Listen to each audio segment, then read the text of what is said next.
केलंय.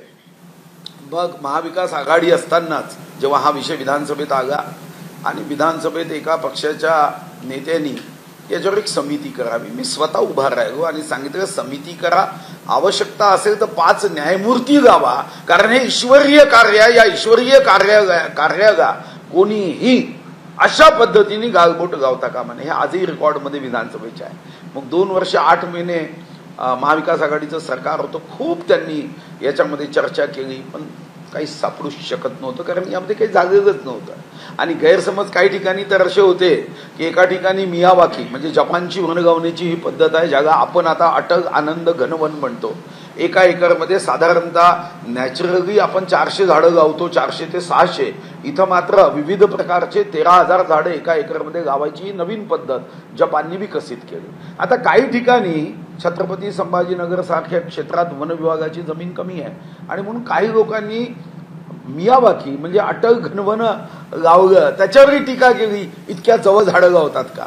आणि आज जर तुम्ही जाऊन तिथं बघितलं तर तुम्हाला इतकं सुंदर दाट जंगल तयार झालं आहे की आतमध्ये मनुष्य जाऊ शकत नाही आणि सरपटणारे प्राणी आहे, जीवजंतू आहे, पक्ष्यांचे तिथं पक्ष्यांचा अधिवास जागा आहे. तर मला व्यक्तिगत रीतीने वाटतं की अशा सर्व आंदोलनामध्ये न समजता जेव्हा आपण गालबोट गावण्याचा प्रयत्न करतो तेव्हा निश्चितपणे मग जेव्हा अहवाल येतो त्या अहवालामध्ये तुम्ही काहीच तुमचं मत जे आहे ते वरकरणीच मांडू शकता, त्या संदर्भात काहीही मत व्यक्त करता येत नाही.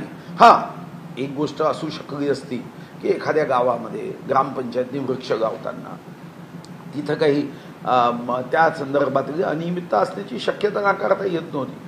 पण या वृक्ष लागवडीलाच एकूण गालबोट गावण्याची जी काही भूमिका होती ती उचित नव्हती, कारण यामध्ये टेंडर प्रोसेस नव्हती. यामध्ये स्थानिक ठिकाणी MIDC असेल, स्थानिक ठिकाणी नगरपरिषदा असेल, महानगरपालिका असेल, यांनी हा कार्यक्रम करायचा होता आणि आम्ही सपोर्टिव्ह सिस्टीममध्ये सॉफ्टवेअर तयार केलं आणि या सॉफ्टवेअरमध्ये ची नोंद घ्यायची, जी आजही व्हिडिओ स्वरूपामध्ये आहे. आजही लोकांना ते बघता येतं आणि लोकांनी त्यांची साईट त्या जिल्ह्यामध्ये किती ठिकाणी अशा पद्धतीची वृक्ष लावलीत आणि आज त्याची उंची किती झाली आजही बघता येतं. पण न बघता अशा पद्धतीने ज्या समितीचं गठन जबरदस्तीने करायला लावलं होतं आणि 2 वर्ष 8 महिने महाविकास आघाडीचं सरकार होतं, त्यांना संधी होती की 2 वर्ष 8 महिने याच्यात काहीतरी काढता आलं असतं, पण 2 वर्ष 8 महिने काहीही काढता आलं. या सरकारच्या काळात अशा सत्ताधारी पक्षाच्या कोणत्या माणसावर कारवाई झाली दाखवावं.